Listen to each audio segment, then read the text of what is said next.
ఆకాశవాణి ప్రాంతీయ వార్తలు చదువుతున్నది ఎన్ మణి. ముఖ్యాంశాలు: దివ్యాంగులు సులువుగా ఓటు వేసేందుకు, వారికి పోలింగ్ కేంద్రాల వద్ద సౌకర్యాలు కల్పించేందుకు కేంద్ర ఎన్నికల సంఘం సక్షం యాప్ను ప్రారంభించింది.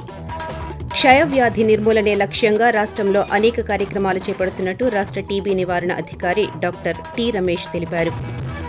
ఆపరేషన్ సంకల్ప్ పేరుతో భారత నౌకాదళం హిందూ మహాసముద్రంలో చేపట్టిన భద్రతా కార్యకలాపాలు విజయవంతమయ్యాయని భారత నౌకాదళం వెల్లడించింది. రానున్న 2 రోజుల్లో రాష్ట్రంలో 1-2 చోట్ల వేడి, తేమతో కూడిన వాతావరణం ఏర్పడవచ్చని అమరావతిలోని భారత వాతావరణ శాఖ తెలియజేసింది. ఇక వార్తల వివరాలు. అర్హులైన వారు తమ ఓటు హక్కు వినియోగించుకోలేని పరిస్థితి ఉండకూడదన్న లక్ష్యంతో కేంద్ర ఎన్నికల సంఘం అనేక చర్యలను తీసుకుంటోంది. ప్రతి ఒక్కరూ ఓటు హక్కును వినియోగించుకునే అన్ని అవకాశాలపై ఎన్నికల సంఘం దృష్టి సారించింది. ఇందులో భాగంగా 85 ఏళ్లు పైబడిన ఓటర్లు, 40% అంగవైకల్యం ఉన్న దివ్యాంగులు ఇంటి నుంచే ఓటు వేయవచ్చని ఎన్నికల సంఘం ప్రకటించింది. దివ్యాంగులకు సులువుగా ఓటు వేసేందుకు, పోలింగ్ కేంద్రాల్లో సౌకర్యాలు కల్పించేందుకు ఎన్నికల సంఘం సక్షం యాప్ను ప్రారంభించింది. అన్ని పోలింగ్ కేంద్రాల వద్ద వాలంటీర్లు, వీల్చైర్లు అందుబాటులో ఉంచడంతో పాటుగా దివ్యాంగులు, వృద్ధులకు రవాణా సౌకర్యాలు కూడా ఏర్పాటు చేస్తోంది.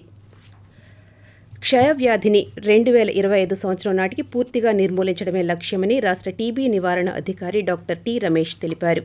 ప్రపంచ క్షయవ్యాధి దినోత్సవం సందర్భంగా విజయవాడలోని ఓల్డ్ జీజీహెచ్ వద్ద ఈరోజు నిర్వహించిన ర్యాలీలో ఆయన పాల్గొని మాట్లాడుతూ, జాతీయ క్షయ నివారణ కార్యక్రమం కింద పటిష్ట కార్యాచరణతో కార్యక్రమాలు నిర్వహిస్తున్నామని పేర్కొన్నారు. ప్రపంచ టీబీ కేసుల్లో దాదాపు 24% భారత్లో నమోదవుతున్నాయని, మరణాల సంఖ్య కూడా అధికంగానే ఉంటోందని వివరించారు. క్షయ కేసులను గుర్తించేందుకు రాష్ట్రంలో 720 ట్రూ నాట్, 50 సీబీ నాట్ సెంటర్ల ద్వారా ఏటా 10 లక్షలకు పైగా పరీక్షలు నిర్వహిస్తున్నామని, అడల్ట్ బీసీజీ వ్యాక్సినేషన్ అనే కొత్త కార్యక్రమాన్ని ఈ ఏడాది చేపడుతున్నామని చెప్పారు. ఈ వ్యాధి నిర్మూలనలో ప్రతి ఒక్కరూ భాగస్వాములు కావాలని ఆయన పిలుపునిస్తూ, చాలా వరకు టీబీ తగ్గిపోయిందని అందరూ అనుకుంటున్నారు. అయినప్పటికీ కూడా మన ఆంధ్ర రాష్ట్రంలో ప్రతి సంవత్సరం కూడా 88,000 నుంచి 92,000 మధ్యలో టీబీ కేసులు అనేది రావడం జరుగుతుంది. ప్రతి ఒక్కళ్ళు కూడా టీబీ యొక్క లక్షణాలు తెలుసుకొని టీబీని ప్రాథమిక దశలోనే గుర్తించినట్టయితే పూర్తిగా నివారించడానికి, అంతేకాకుండా టీబీకి పూర్తి చికిత్స ఉంది కాబట్టి ప్రతి ఒక్కళ్ళు దాన్ని ఉపయోగించుకోవాలని ఈ సందర్భంగా తెలియజేస్తారు. ఆపరేషన్ సంకల్ప్ పేరుతో భారత నౌకాదళం హిందూ మహాసముద్రంలో సముద్ర భద్రతా కార్యక్రమాలను చేపట్టి 100 రోజులు పూర్తయింది. ఈ సమయంలో భారత నావికాదళం 18 సంఘటనలకు ప్రతిస్పందించి ఫస్ట్ రెస్పాండర్ పాత్రను విజయవంతంగా పోషించిందని భారత నౌకాదళ వర్గాలు వెల్లడించాయి. గల్ఫ్ ఆఫ్ ఈడెన్, అరేబియా సముద్రం, సోమాలియా తూర్పు ప్రాంతాల్లో భారత నౌకాదళం ఈ భద్రతా కార్యకలాపాలను నిర్వహించింది. ప్రస్తుత పరిస్థితుల్లో ఈ ప్రాంతంలో అనేక ముప్పుల కారణంగా తలెత్తిన భద్రతాపరమైన సవాళ్లకు ప్రతిస్పందించడంలో భారత నౌకాదళం ముందంజలో ఉందని తెలియజేశాయి. హిందూ మహాసముద్ర ప్రాంతంలో first responder and preference security పార్ట్నర్గా భారత నావికాదళం కీలక పాత్ర పోషించిందని నేవీ వర్గాలు పేర్కొన్నాయి. రాష్ట్రంలోని దిగువ ట్రోపో ఆవరణలో దక్షిణ, నైరుతి దిశగా గాలులు వీస్తున్నాయని అమరావతిలోని భారత వాతావరణ కేంద్రం తెలియజేసింది. రాష్ట్రంలోని ఉత్తర, దక్షిణ కోస్తా, రాయలసీమ ప్రాంతాల్లో రానున్న 2 రోజుల్లో పొడి వాతావరణం నెలకొంటుందని పేర్కొంది. రాష్ట్రంలో 1-2 చోట్ల వేడి, తేమతో కూడిన వాతావరణం ఏర్పడవచ్చని వాతావరణ శాఖ వెల్లడించింది. సుప్రీంకోర్టు న్యాయమూర్తి ఎస్వీఎన్ భట్టి ఈరోజు కృష్ణా జిల్లా మోపిదేవిలోని శ్రీ వల్లీ దేవసేన సమేత సుబ్రహ్మణ్యేశ్వర స్వామి దేవస్థానాన్ని సందర్శించారు. కుటుంబ సమేతంగా ఆలయానికి వచ్చిన ఆయనకు దేవాదాయ శాఖ అధికారులు, వేద పండితులు స్వాగతం పలికారు. అనంతరం ఆయన కుటుంబ సభ్యులతో కలిసి స్వామివారికి ప్రత్యేక పూజలు నిర్వహించారు. దేవస్థానం అధికారులు ఆయనకు స్వామివారి చిత్రపటం, ప్రసాదం అందజేశారు. ఆకాశవాణి ప్రాంతీయ వార్తలు వింటున్నారు. తిరుమల క్షేత్రంలో శ్రీవారి సాలకట్ల తెప్పోత్సవాలు వైభవంగా కొనసాగుతున్నాయి.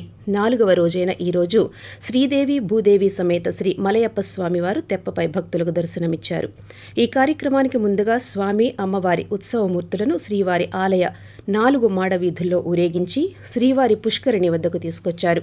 రంగురంగుల విద్యుత్ దీపాలతో సర్వాంగ సుందరంగా అలంకరించిన తెప్పపై శ్రీదేవి, భూదేవి సమేత శ్రీ మలయప్ప స్వామివారు ఆసీనులై పుష్కరిణిలో 5 మార్లు విహరించారు. కాగా నేటి సాయంత్రంతో తెప్పోత్సవాలు ముగిశాయి. ఉల్లి ఎగుమతులపై ఉన్న నిషేధాన్ని కేంద్ర ప్రభుత్వం పొడిగించింది. గత ఏడాది డిసెంబర్లో ఉల్లి ఎగుమతులపై కేంద్ర ప్రభుత్వం నిషేధం విధించింది. అయితే దేశీయంగా ఉల్లి లభ్యతను పెంచడానికి, ఉల్లి ధరలను అదుపులో ఉంచడానికి తాజాగా ఈ నిర్ణయం తీసుకుంది. తదుపరి ఉత్తర్వులు వచ్చే వరకు ఉల్లి ఎగుమతులపై నిషేధం కొనసాగనున్నట్టు directorate general of foreign trade ఒక ప్రకటనలో తెలియజేసింది. విశాఖ జిల్లాలో క్షయ మహమ్మారిని శాశ్వతంగా నిర్మూలించేందుకు జిల్లా యంత్రాంగం, వైద్యులు, నిక్షయ మిత్రులు, పారిశ్రామికవేత్తలు కలిసికట్టుగా కృషి చేస్తున్నట్టు జిల్లా కలెక్టర్ డాక్టర్ ఏ. మల్లికార్జున తెలిపారు. ప్రపంచ క్షయ దినోత్సవం సందర్భంగా వైద్య ఆరోగ్య శాఖ, క్షయ నిర్మూలన సంస్థ సంయుక్త ఆధ్వర్యంలో ఈరోజు విశాఖలో జరిగిన అవగాహన కార్యక్రమంలో ఆయన పాల్గొన్నారు. ఈ సందర్భంగా మాట్లాడుతూ క్షయ స్వల్పకాలిక వ్యాధి అని, క్రమం తప్పకుండా మందులు, పౌష్టికాహారం తీసుకోవడంతో పాటు తగిన వ్యాయామం చేయడం ద్వారా నిర్మూలించవచ్చని పేర్కొన్నారు. కార్యక్రమంలో భాగంగా కలెక్టర్ అవగాహన ర్యాలీని ప్రారంభించారు. కేంద్ర సాయుధ బలగాలు తిరుపతి జిల్లాలోని పలు సమస్యాత్మక పోలింగ్ కేంద్రాల పరిధిలో ఈరోజు కవాతు నిర్వహించాయి. సార్వత్రిక ఎన్నికల నేపథ్యంలో అనంతపురం రేంజ్ డీఐజీ అమ్మిరెడ్డి ఆధ్వర్యంలో ఈ ఉదయం తిరుపతి నగరంలో ఓటర్లను చైతన్యపరచడమే కాక వారికి ధైర్యం కలిగించడానికి కేంద్ర బలగాలు కవాతు నిర్వహించాయి. తిరుపతిలోని ఎంఆర్ పల్లి సర్కిల్ నుంచి వైకుంఠపురం ఆర్చ్, గాంధీపురంల మీదుగా కవాతు జరిగింది. ఈ సందర్భంగా డీఐజీ పాత్రికేయులతో మాట్లాడుతూ ఓటర్లకు భరోసా కల్పించే ఉద్దేశంతో ఈ కవాతు నిర్వహించినట్టు తెలిపారు. తెలుగుదేశం పార్టీ అధినేత నారా చంద్రబాబు నాయుడు 2 రోజుల పాటు చిత్తూరు జిల్లాలో పర్యటించనున్నారు. రేపు మధ్యాహ్నం ఆయన బెంగళూరు నుంచి కుప్పంకు చేరుకుని అక్కడి పార్టీ కార్యకర్తలతో జరిగే సమావేశంలో పాల్గొంటారు. అలాగే సాయంత్రం కుప్పం ఆర్టీసీ బస్టాండ్ ఆవరణలో జరిగే బహిరంగ సభలో పాల్గొంటారని పార్టీ వర్గాలు వెల్లడించాయి.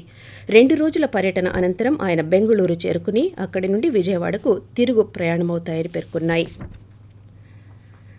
క్షయ వ్యాధిగ్రస్తులకు అవసరమైన మందులను ఉచితంగా అందిస్తున్నామని పార్వతీపురం మన్యం జిల్లా వైద్య ఆరోగ్య శాఖ అధికారి డాక్టర్ బగాది జగన్నాథరావు తెలిపారు.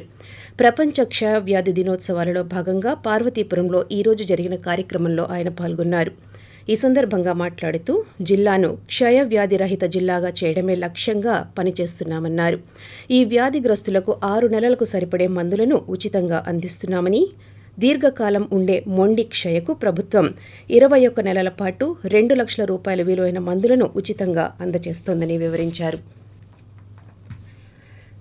వేసవికాలం నేపథ్యంలో ఆసుపత్రుల్లో అగ్ని ప్రమాదాలను నివారించేందుకు తక్షణ చర్యలు తీసుకోవాలని కేంద్ర ఆరోగ్య మంత్రిత్వ శాఖ అన్ని రాష్ట్రాలు, కేంద్ర పాలిత ప్రాంతాలకు సూచించింది. ఈ మేరకు కేంద్ర ఆరోగ్య శాఖ కార్యదర్శి అపూర్వ చంద్ర ఒక లేఖ రాస్తూ వేసవి సమయంలో ఉష్ణోగ్రతలు పెరుగుతున్నందున ఆసుపత్రుల్లో అగ్ని ప్రమాదాలు తీవ్ర పరిణామాలకు దారితీస్తాయని పేర్కొన్నారు. ఆసుపత్రుల్లో వీటిని అరికట్టేందుకు ఆరోగ్య శాఖలు, విపత్తు నిర్వహణ సంస్థలు కలిసి పనిచేయాలని కోరారు. ఆసుపత్రుల్లోని అగ్నిమాపక యంత్రాలు, పరికరాలను క్రమం తప్పకుండా తనిఖీ చేయాలని సూచించారు. క్షయరహిత సమాజానికి ప్రతి ఒక్కరూ కృషి చేయాలని తిరుపతి జిల్లా వైద్య ఆరోగ్య శాఖ అధికారి డాక్టర్ శ్రీహరి పిలుపునిచ్చారు.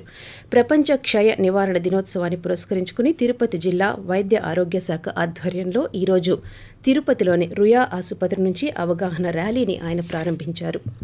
వార్తలు ముగించే ముందు ముఖ్యాంశాలు. దివ్యాంగులు సులువుగా ఓటు వేసేందుకు, వారికి పోలింగ్ కేంద్రాల వద్ద సౌకర్యాలు కల్పించేందుకు కేంద్ర ఎన్నికల సంఘం సక్షం యాప్ను ప్రారంభించింది. క్షయ వ్యాధి నిర్మూలనే లక్ష్యంగా రాష్ట్రంలో అనేక కార్యక్రమాలు చేపడుతున్నట్టు రాష్ట్ర టీబీ నివారణ అధికారి డాక్టర్ టి. రమేష్ తెలిపారు. ఆపరేషన్ సంకల్ప్ పేరుతో భారత నౌకాదళం హిందూ మహాసముద్రంలో చేపట్టిన భద్రతా కార్యకలాపాలు విజయవంతమయ్యాయని భారత నౌకాదళం వెల్లడించింది. రానున్న 2 రోజుల్లో రాష్ట్రంలో 1-2 చోట్ల వేడి, తేమతో కూడిన వాతావరణం ఏర్పడవచ్చని అమరావతిలోని భారత వాతావరణ శాఖ తెలియజేసింది. ఆకాశవాణి ప్రాంతీయ వార్తలు ఇంతటితో సమాప్తం.